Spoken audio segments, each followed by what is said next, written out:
We're going to look at how you can configure your web app so that you can use your own URL instead of the Azure Websites.net URL. And as we go through all of this, keep in mind that while I'm going to be using the term web app, everything that we'll talk about also applies to API apps, mobile apps, and function apps. So I have a web app here, and it's called Jim's App, and I can browse to this by browsing to jimsapp.azurewebsites.net, so that's great. But what I'd really like to do is use a URL that's my own instead of using the Azure Websites.net URL. And I can do that by configuring what's called a custom domain name. So I've got my web app open here in the portal, and I'm going to scroll down in the settings section to custom domains, and I'll click on that. Now I have two options here. I can buy a domain name if I don't already own one, or I can add a host name for a custom domain that I already own. And in this video, I'm going to show you how to add a domain name that you already own. So the first thing I'll do is click on Add Host Name.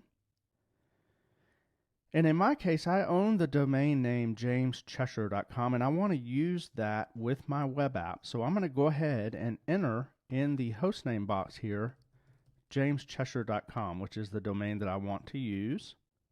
And now I'm going to click on Validate. And what will happen when I click this is Azure App Service will go out and check and make sure that I've set up the necessary entries for that domain in order to add it to my site. Now I haven't done that yet, so what you'll see is what happens when you haven't configured anything. And if I scroll down here, I see that I have a domain ownership error, and it tells me in the box right here what I need to do to fix that problem. So it says I need to create an A record pointing to the following IP address, which is right here. I'm going to go ahead and take that IP address real quick here and copy it to my clipboard. And now what I'm going to do is go out to my domain registrar, and I'm going to create that A record. Now, if you don't know how to do that, you can click the link right here and it'll give you documentation on that. I'm going to show you how you can do it in GoDaddy because that's where my domain registrar is. So I'll go over here to domain details. This is the GoDaddy website. I'm logged into my domain and I'm looking at my DNS zone file right here for the domain that I'm trying to register. And I've got an A record right here that currently points to 1.1.1.1. I'm going to edit that. And I'm just going to change that IP address to the one that the Azure portal gave me and click Finish. Now let's go back over to the Azure portal real quick and see that I also need to create a text record pointing from jamescheshire.com to jimsapp.azurewebsites.net. So let's go back over to GoDaddy, and I'll scroll down the list here to my text records, and notice I don't have any, so I'm going to add a record here. And then I'm going to point my jamescheshire.com to jimsapp.azurewebsites.net. Now, an easy way to point the host name, jamescheshire.com, is just use the @ sign right here. And then I'm going to use jimsapp.azurewebsites.net. All right, I'll click Finish. Now I've made both of those changes. I'm going to click Save Changes here in GoDaddy. And that's going to update the DNS system. Now that change may take a little while to propagate. I'm going to go back over to the Azure portal real quick, and I'm going to attempt to validate this again. And normally this will propagate pretty quickly and this will work. If it doesn't work after making those changes, you just have to wait a little while and try again. So I'm going to click Validate here. And now down at the bottom, notice that I have an OK for both domain ownership and hostname availability. I'll just click Add Hostname right here now.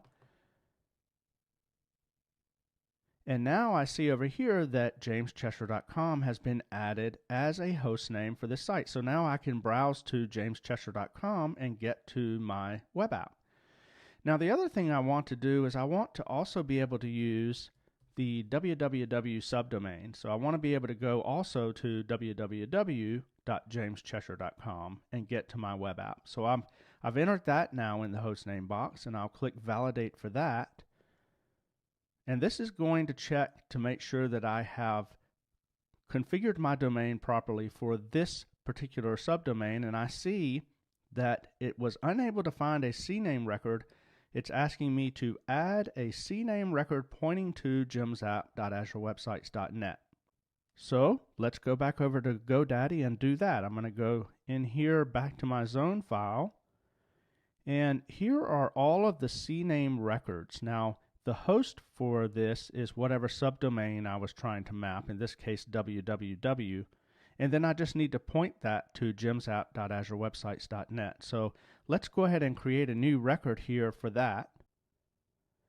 I'm going to just click Add Record right here, and then I'm going to change the record type to a CNAME, and the host again was the subdomain I was trying to map, which is www, no dots or anything, just the www, and I'll point that to gemsapp.azurewebsites.net and finish, and then I'm going to save that change.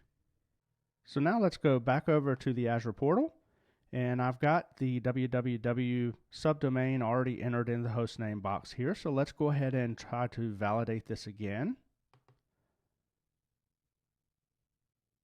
And now we see that I've got a green check and an OK on both of the verification options here. So I'm going to click on Add Hostname to add that hostname to my site.